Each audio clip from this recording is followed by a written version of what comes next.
Добро вечер и добре дојдовте во новата епизода на Седмица. Како сте ми? Се надевам добри. Еве, стигнавме веќе до средината на јануари, но некако се чувствувам како да помина цел месец од како минаа празниците.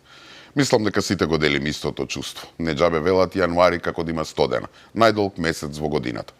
Потрошивме што потрошивме, се најадовме колку што можевме, малку се одморивме и сега треба да се соочиме со тоа дека сме дури на почетокот на годината и допрва не чека многу работа. Но таков е јануари, долг и мачен месец. Ке издржиме.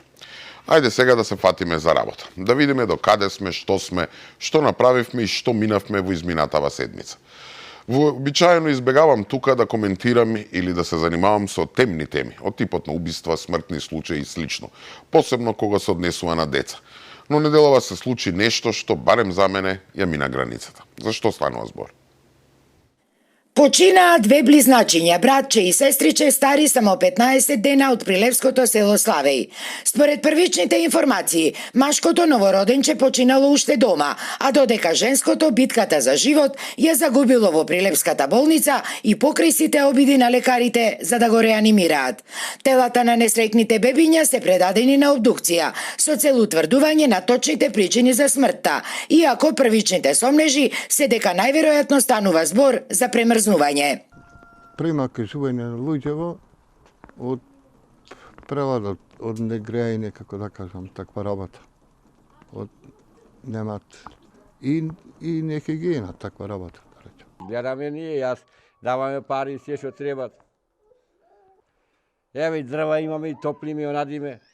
Од Прилепската болница информираат дека бебињата биле породени спонтано на 30 декември, како недоносени, со родилна тежина од 1970 грама машкото и 1780 грама женското бебе.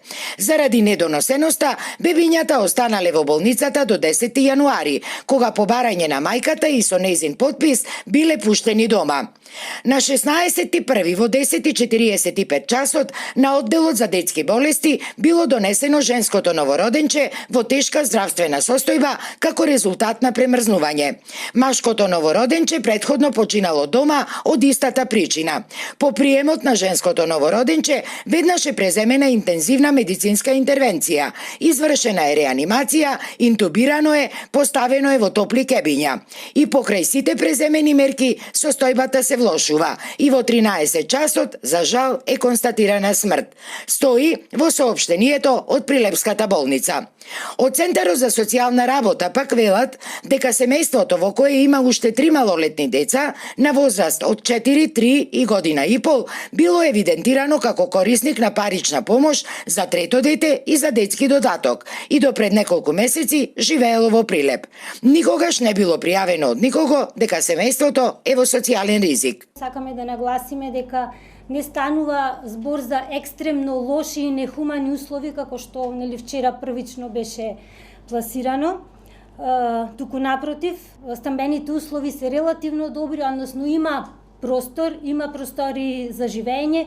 Единствено што им недостасува беше хигиената во домот. Што се однесува во однос на грижата за децата, домот беше затоплен, значи за време на нашата посета во домот беше топло. Запален оган, дополнително топлување со греалица. За децата имаше обезбедено доволно храна, децата беа со уредна надворешност, значи облечени, соодветно облечени. Останатите 3 малолетни деца засега се во својот дом и за нив покрај родителите ќе се грижи и нивниот дедо, а во наредните денови тим од Центарот постојано ќе врши надзор со цел понатамошно постапување.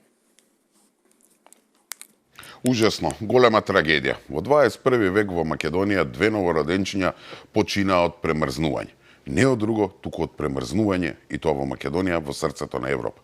Не во Украина, каде се води војна, или во некој бегалски шатор, во некој камп во Газа, или оставени, да речеме, во некоја кутија на улица или при некоја снежна лавина или временска непогода.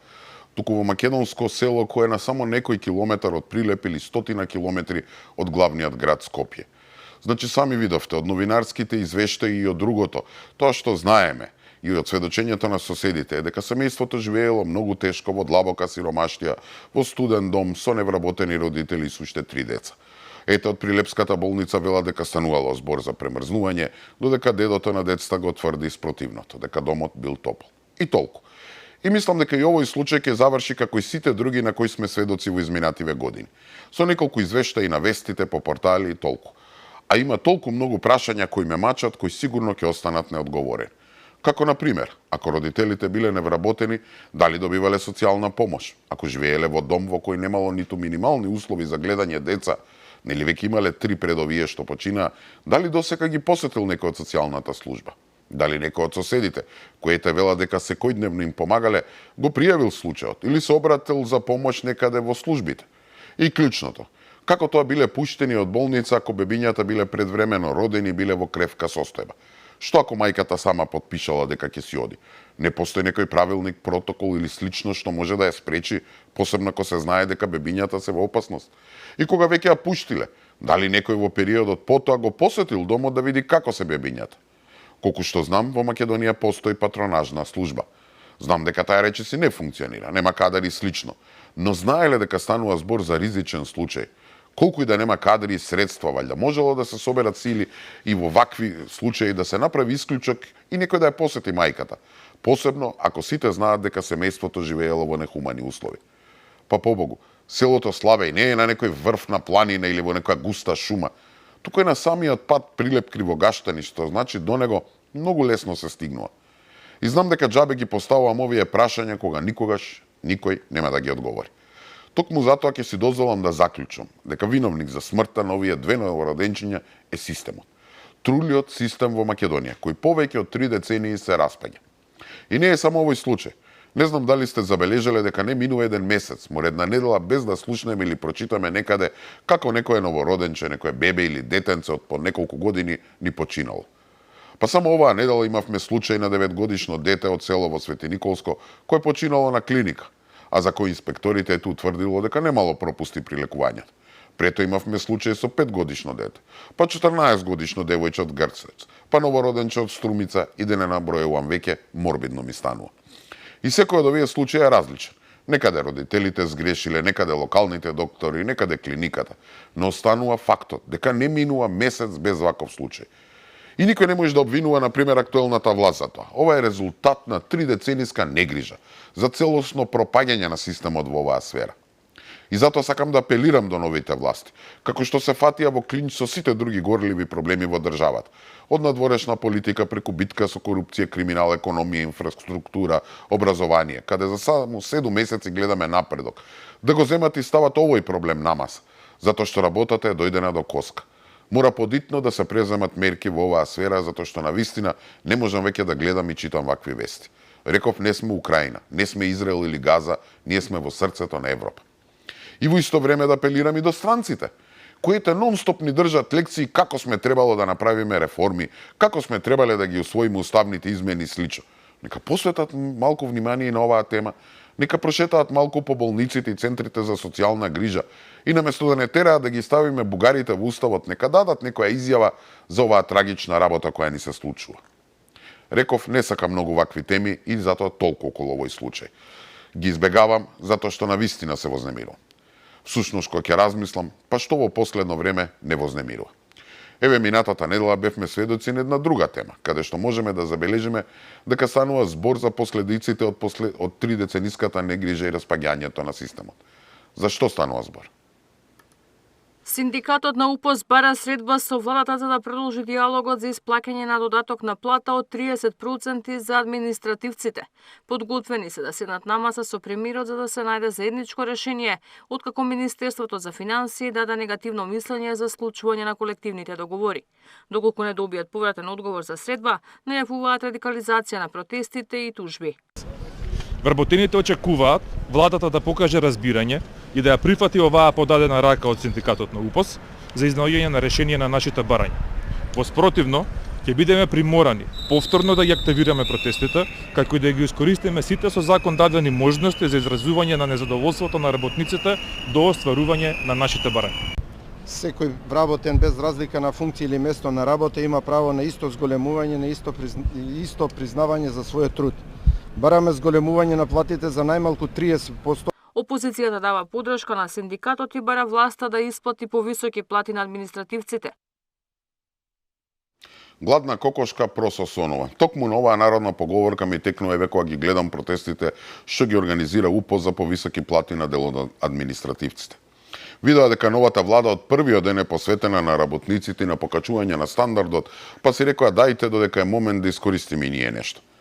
Од кога дојде оваа влада на власт, првата работа со која мораше да се занимава беше подитно да најде пари за да илјадници луѓе од државните предпријатија не останат без плати, затоа што нивните претходници од СДСМ и ДУИ ги имаа потрошено парите од целиот годишен буџет за само 6 месеци. Памтите дека мораше да се прави и ребаланс на буџетот за да илјадниците работници во македонски пошти, македонски железници и слично не останат без плата. Во истиот ребаланс најдоа пари да го исполнат ветувањето кон 300.000 пензионери, кои линеарно добија покачување од 2.500 денари, а сега за некој месец уште 2.500, или цели 5.000 денари покачување за помалку од една година. Си дадоа рака и постигнаа договор со синдикатите за зголемување од 10% на паричната маса наменета за покачување на платите во здравството. Постигнаа договор за покачување на платите за 5% во образованието, а паралелно го замрзнаа покачувањето на платите на функционерите, кое беше оставштина од нивните претходници. Најде и пари, со кои над 80.000 административци после подолго време добија К-15.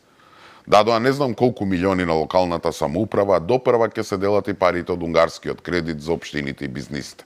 И да не набројувам натаму. Значи за 7 месеци направија многу повеќе од колку минатата влада што направи за цели 7 години. Да не правиме муабет за другите работи, како што се новите патишта и слично.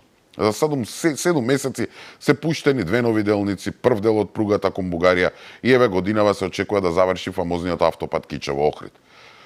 И затоа реков дека сегашниот штрајк во неколку министерства и институции навистина оддалеку мириса како злоупотреба на добрата волја и политиканство.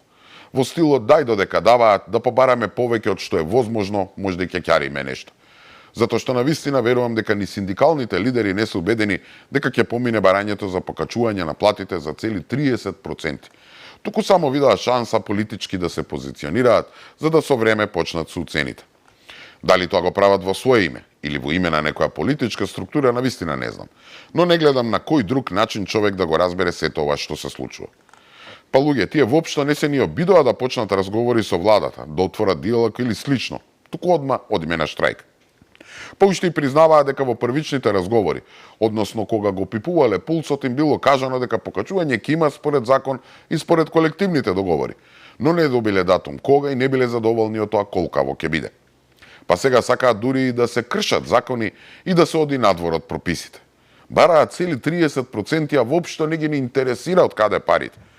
Замислете ако некој зема да речеме 40.000 денари, со ова барање, доколку се прифати во што не верувам, треба одеднаш преку ноќ да добие покачување од цели 12.000 денари или 200 евра. Ајде да видам во било која приватна фирма отидете кај газдата или директорот и кажете му дека сакате покачување до 30%, па да видите како ќе завршите.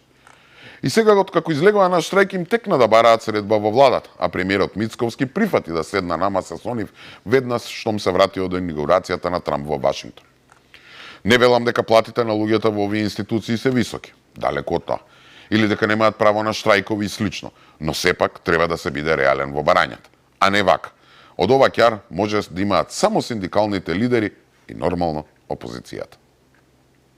Зашто е тој буџет од 6 милиарди евра, ако не за да се поддржат граѓаните и работниците? Очигледно, за да се збогатат функционерите на власт за нивните плати, за коли, мебел, луксузирање на власта и задоволување на интересите на елитата. Имаме буџет за удобност на власта, но не и за поголеми плати на работниците. Не гутнала господјава Времева за каков мебел зборува, за какви коли, за какви покачувања на плати на функционери. Ова изјава повеќе ми личи како СДСМ и ДУИ да се на власт. Тие го правеа тоа, а не ВМРО ДПМН. Тие беа познати по набавките на мебел, скапи коли, октоподи, бифтеци и слично. Нивните функционери беа тие што збор не кажаа кога си добија покачување од над 70% на платите. Они се најдоа повикани да зборуваат за буџетот. Па Филип Чуште ќе кажува дека не може во буџет од 6 милиарди евра да нема пари за плати на работниците. Па ни држи лекции како кога СДСМ биле на власт, тие секогаш биле со работниците, како ја покачиле минималната плата и слично. Па ако е така, зошто додека беа на власт, беше пред само 7 месеци, не им ги покачија платите на административците за 30% како што бараат сега од УПС? Зашто тие не ги покачаа пензиите линеарно за 5000 денари? Зашто тие не им ги покачаа платите на здравствените работници или во образованието? 1000 зашто, ама нема затоа. Всушност има. Во нивно време имаше доволно пари, ама парите не одеа кај работниците. Одеа во фирмите на Заеви, кај Крмзови, кај Ковачевци, кај Грубиевци, кај Дриновци, Ахметовци и слично. А што со ниеден синдикат не постигна договор за поголеми плати, туку што ниеден километар од пат не направија. А дека пари има. Па еве погледнете. Пуштена во употреба пругата Куманово-Белјаковце во должина од 31 километар. Трасата е дел од коридорот 8, односно прва фаза од железничкото поврзување со Бугарија. Последниот воз кој сообраќаал на оваа траса бил во 1996 година. Најавите се дека за 2 до 3 недели ќе се воспостави повторно комуникација помеѓу Куманово и Скопје, а 2 до 3 дена во неделата, зависно од потребите, ќе сообраќаја на трасата Куманово-Белјаковце. Да се заврши пругата на време бил сериозен предизвик. Проектот за кој се зборува со децении чини 78 милиони евра, а ќе биде од огромно значење за граѓаните и економијата. Премиерот Мицкоски уште еднаш потенцираше дека изградбата на паневропските коридори 8 и 10 е приоритет за владата. Изградбата на оваа пруга представува еден синоним за победа над една неуспешна и криминална транзиција и победа над сите лажни ветувања за градбата на оваа пруга, која постојано беше ветувана не само во 90-тите години, туку и 2,5 децении потоа. Покрај пругата изградени се 3 нови железнички станици. Реконструирана е постојната станица Куманово, изградени се 6 стојалишта, 5 мостови и 1 тунел. Дополнително и модерно сигнална телекомуникацијска опрема во вредност од 10 милиони евра. Ова е само поттик да се продолжи натака и во реализација на втората фаза, а секако и во реализација на третата фаза, за која што ти ни треба и заеднички договор со соседна Бугарија со цел, како што често знам да кажам, да се поврземе, а не да не се поврземе со Софија, затоа што значењето на оваа пруга е само и доколку имаме целосно поврзување на коридорот 8. Проектираната брзина е од 100 км на час на оваа делница и таа обезбедува брза, ефикасна и сигурна услуга, целосно усогласена со македонските и европските стандарди. Овој проект е во вредност од 78 милиони евра, од кои што 43 милиони евра се исплатени на компанијата Штрабак, а претходно 35 милиони евра кон претходниот изведувач германскиот Вебер. На првото возење по речиси 3 децении на оваа релација беше и евроамбасадорот Михалис Рокас, кој го поздрави ангажманот на надлежните во реализација на овој и останатите инфраструктурни проекти. Втор пат оваа недела, а трет пат во 10 дена, за да пуштиме во употреба уште еден важен дел на нашите паневропски коридори. Тоа се проекти кои не поврзуваат, како физички, така и символично. Тие се материализација на соработката и нашата споделена визија.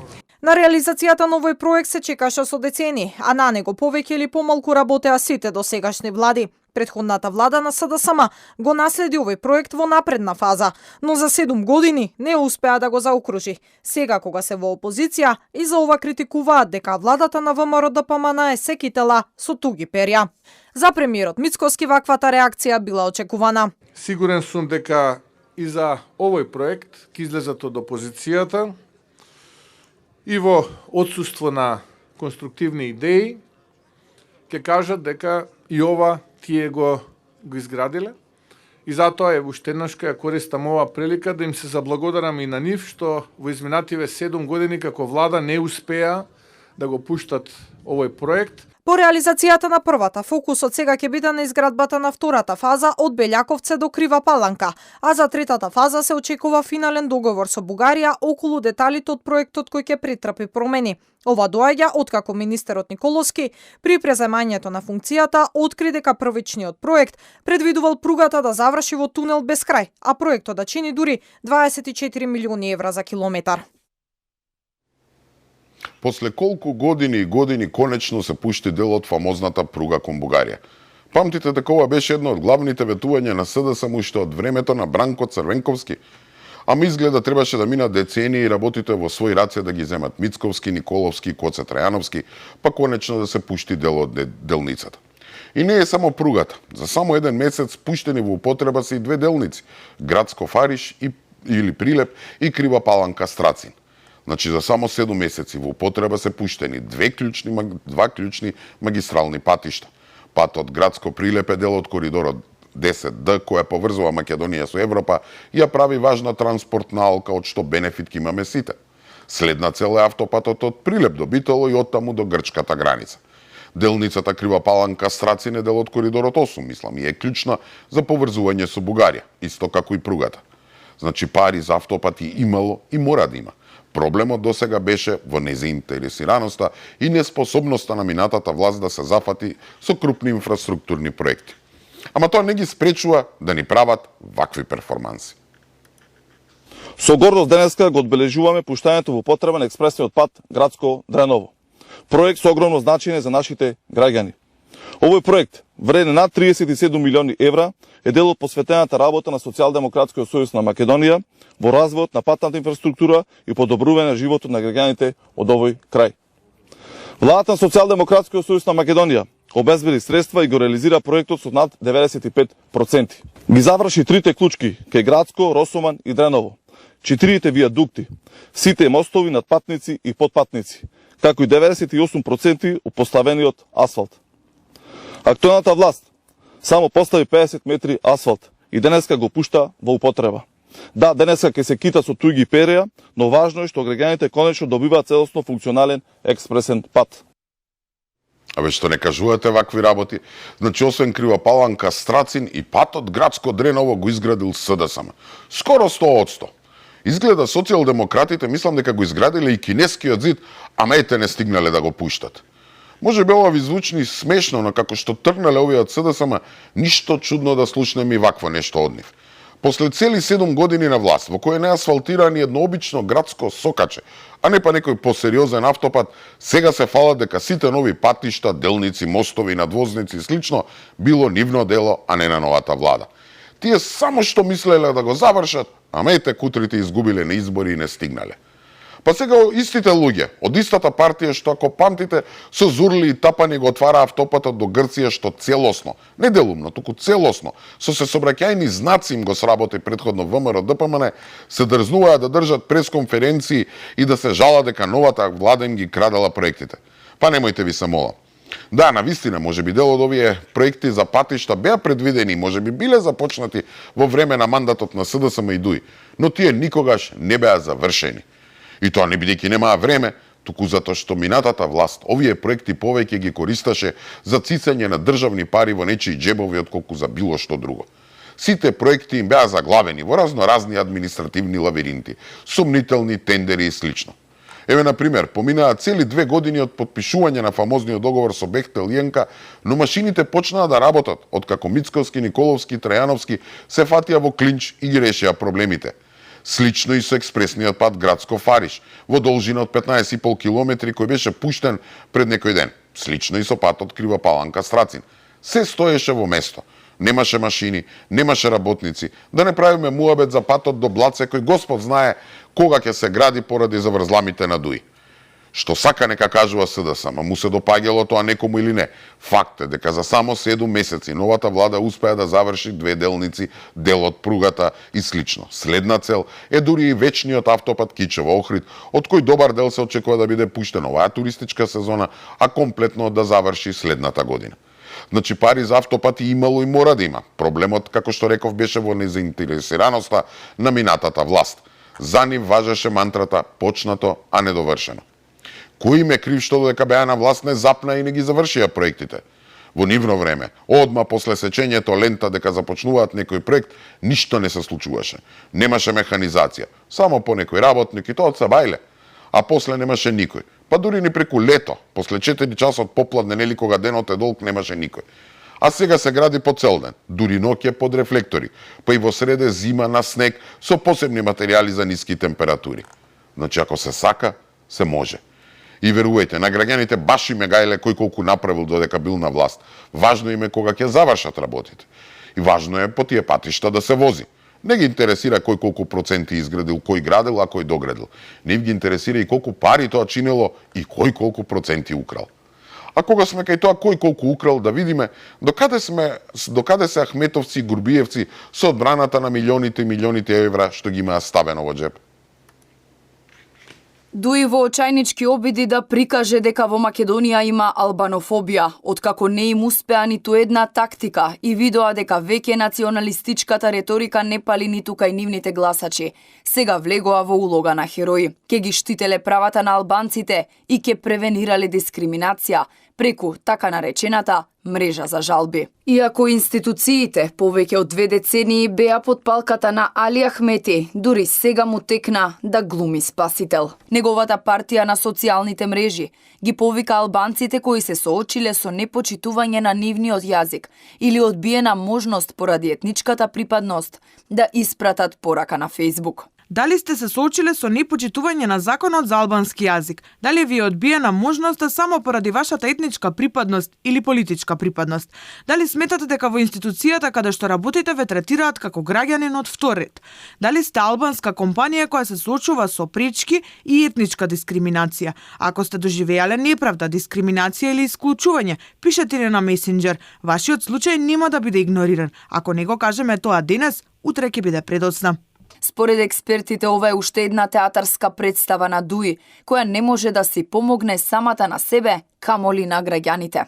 Новата тактика на интегративците да го привлечат вниманието со тоа што глумат адвокати, правобранители и антикорупционери е однапред осудена на пропаст. Дуи не може да си помогне себе си. Сегаш кога Дуи ги виктимизира албанците, пробува да се појавува како нејзини спасители, но Дуи не сваќа дека моментално не се институција. Значи има државна институција која има стварно дискриминација. Пробува преку безидејни потези да се представи дека се бранители на интересите на албанците. Упатените се децидни дека вртоглавиот пад на рейтингот и желбата да ги заштитат криминалните структури во партијата, меѓу кои и Артан Груби, е причината за ваквите чекори. По неколку месечни жалопојки дека отидоа во опозиција, последен кец во ракавот, име албанците да ги представат како жртви и под превезот на така наречената борба за нивните права да се заштитат себе си од одговорност која сепак набрзо ќе стигне. Пријавете албанофобија, ама само во инбокс, не одговарам на повици. Оригинал како гласите на купи продај. Значи, откако нивните тези дека во Македонија постои албанофобија и дека албанците се понижени не поминаа никаде, па дури ни кај албанските граѓани, сега ќе се обидуваат тоа да го докажуваат преку грбот на своите партиски војници. Веројатно ќе ги тераат да пишуваат пораки и демек да пријавуваат дискриминација по етничка основа. Поочајнички обид од ова на Ахмети и Дуи, со кои сакаат да се прикажат како жртви на антиалбанска политика, не сум видел. Па уште Дуи најде мана и антиалбанство и во вонредниот инспекцијски надзор во Институтот за јавно здравје, каде се испитува како биле примани работници на работа во изминатите години. Според нив, директорката спроведувала јасна дискриминаторска политика со цел подчинување и исклучување на албанците од оваа институција. Вонредниот инспекцијски надзор на Државниот управен инспекторат, инициран врз основа на анонимна представка со тенденциозна и антиалбанска содржина, не представува ништо друго, освен организиран обид за отстранување на албанците вработени и создавање амбиент во кој тие се третираат како граѓани од втор ред, се вели во соопштението на Дуи. Сега проблемот е што инспекторите се влезени во институтот не заради албанците, туку поради пријава дека дел од вработените од одделот за администрација воопшто не го полагале законски испитот за административен службеник.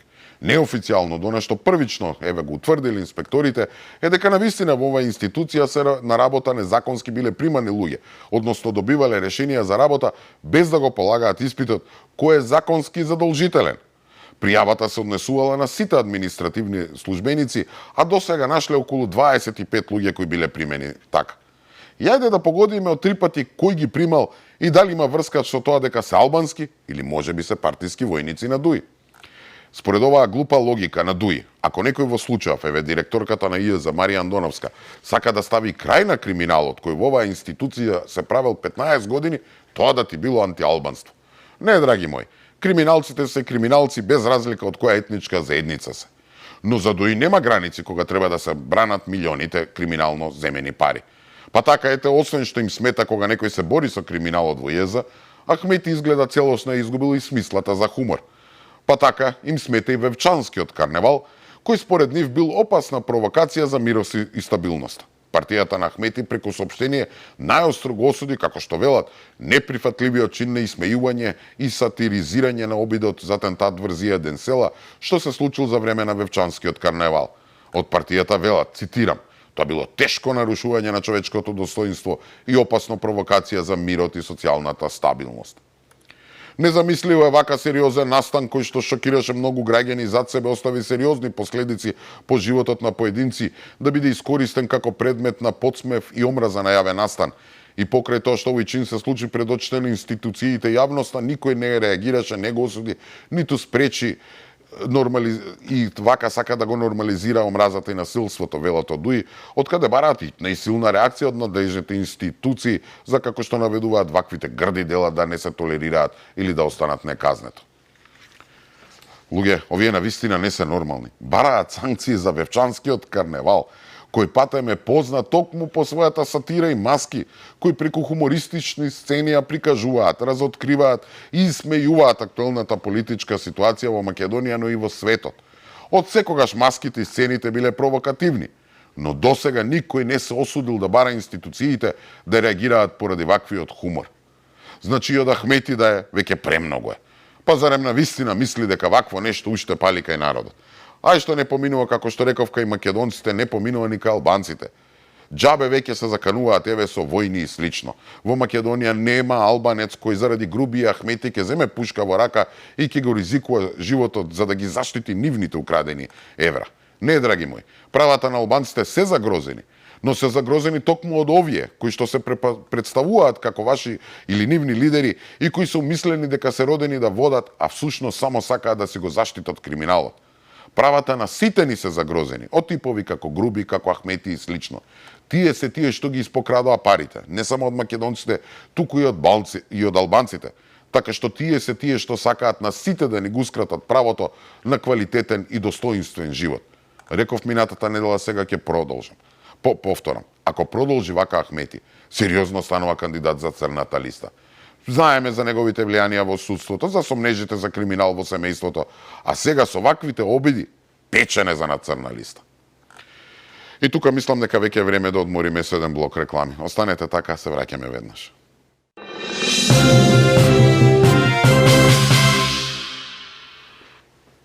Добре дојдовте назад. Еве сме при крајот и на оваа прва епизода од оваа година. И тука, знаете, ни останува уште малку време да искоментираме уште некоја тема која ете не стигнавме во првиот дел. Доналд Трамп се враќа на престолот во Белата куќа. Течат последните подготовки во Вашингтон за понеделничката инаугурација на ново избраниот американски претседател. Во главниот град на сојузните држави се очекува присуство на околу 1/4 луѓе со билети да ја следат за клетвата на Трамп. И македонска делегација ќе присуствува на инаугурацијската церемонија која ја предводи премиерот Христијан Мицкоски како единствен представник од Балканот. Мицкоски ќе биде во друштво на министерот за надворешни работи и трговија Тимчо Муцунски, заменик председателот на владата и министер за животна средина и просторно планирање Изет Меджити и заменик министерката за европски прашања Викторија Трајков. Премиерот патувањето ќе го искористи и за средби со македонските бизнисмени во САД за лобирање за инвестирање во Македонија. Меѓу другото, делегацијата предводена од македонскиот премиер Мицкоски ќе присуствува и на свеченоста насловена како Гласови на слободата, која ќе се одржи по инаугурацијата организирана од компаниите Трамп Медија и Рамбл. Очекувањата се дека за време на престојот премиерот Мицкоски ќе одржи повеќе билатерални средби, контакти и средби со повеќе луѓе од новата администрација на американскиот претседател.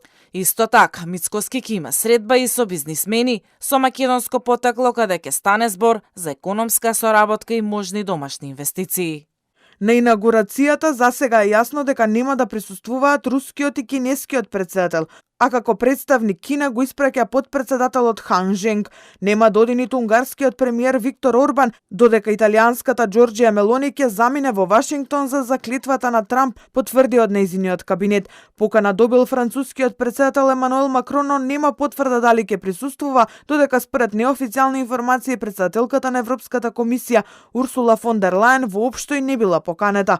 Поранешните американски председатели Барак Обама, Џорџ Буш и Бил Клинтон сепак ќе присуствуваат на инаугурацијата. Ова беше изненадување затоа што тројцата до пред 2 дена имаа став дека нема да присуствуваат, бидејќи не сакале да бидат видени на устоличувањето на човекот кој не го почитуваат многу. Свечената заклетва ќе може да ја следи и до сегашниот Џо Бајден. Инаугурацијата е закажана за во понеделник, а победата на Трамп на последните избори ќе се слави од утре со настап на американски бенд, додека посвеченоста ќе има 3 официјални балови и 10 други поврзани со инаугурацијската свеченост. Значи, од утре светот веќе нема да биде ист. Доналд Трамп официјално станува новиот американски председател. Дека работите драстично ќе бидат различни говори фактот дека само еден ден пред Трамп официјално да влезе во Белата куќа, стапи на сила и долго очекуваното примирие во конфликтот меѓу Израел и палестинците. Во исто време целосно се сменија тоновите во војната меѓу Русија и Украина. Откако стигнавме до тоа да пред некој месец ни се заканува нуклеарна апокалипса, сега веќе се зборува за тоа дали мирот ќе биде постигнат за 1 или за 6 месеци. Минатата епизода ви зборував за укинувањето на цензурата на Facebook и Instagram, а еве сега се зборува и за обидите за бришење на забраната за TikTok во Америка. Едноставно светот веќе нема да биде ист. И секако, да бидете поканети, да присуствувате на инаугурацијата на Трамп, и тоа веројатно како единствен балкански лидер не е мала работа. Не е мала работа за Мицковски, но не е ни мала работа за Македонија. И јас сум сигурен дека секој европски државник, без разлика дали политички се согласува со ставовите на Трамп или не, би сакал да присуствува на инаугурацијата на новиот председател на најмоќната држава во светот. Ама не, македонските неолиберали кои гравитираат околу Бихачка, слично како и дел од европските, вриштат и корнат коси како тоа Мицковски ќе одел на инаугурација на еден деспот, кај човек кој замислете бил закана за слободниот свет. Па се прават анализи кој се бил поканет, па се цитира Политико дека на инаугурацијата биле поканети сите десничари, дека биле поканети кинезите, Орбан и слично. Не, драги мои, со самиот факт што, например, Мицковски е поканет, а не една Урсула фон дер Лајен, доволно говори за важноста на овој момент. Да, Соединетите американски држави не се Европската унија, но мислам дека само на малите деца не им е јасно колкаво е нивното влијание врз европската политика, посебно сега кога десницата полека ја освојува власта и низ Европа. Значи, воопшто не држат тезите дека американците не можат ништо да направат за нашите евроинтеграции, бидејќи за нив се решавало нели во Брисел и Софија, а не во Вашингтон. Демек џабе ќе одел Мицковски кога ете ништо не може да ги премисли бугарите. Реков, овие тези се сосема погрешни. Па само како пример, памтите кога грците и покрај сите тогашни обиди на американскиот председател Буш сепак ставија вето за Македонија во НАТО на самитот во 2008 година? Што се случи после со грчката влада и со тогаш моќниот Костас Караманлис? Мислите се тоа беше случајно? Тогаш зошто еве на пример еден угледен весник како Катимерини чувствуваше дека е важно пред некој ден да објави вест дека Мицковски бил поканет и ќе оди на инаугурацијата. За нив тоа е важна вест, а за вие нашиве загари тоа било греф. Второ, американците се традиционално најголемиот и најблизок стратешки партнер на Македонија и градењето добри односи со нивната администрација не е само заради Европската унија. Кај е тука и НАТО и сите други светски институции каде нивниот збор е последен. И сега на некој тука во Македонија му смета што Мицковски сака да направи што подобри контакти и пријателство таму каде што се одлучува за судбината на светот.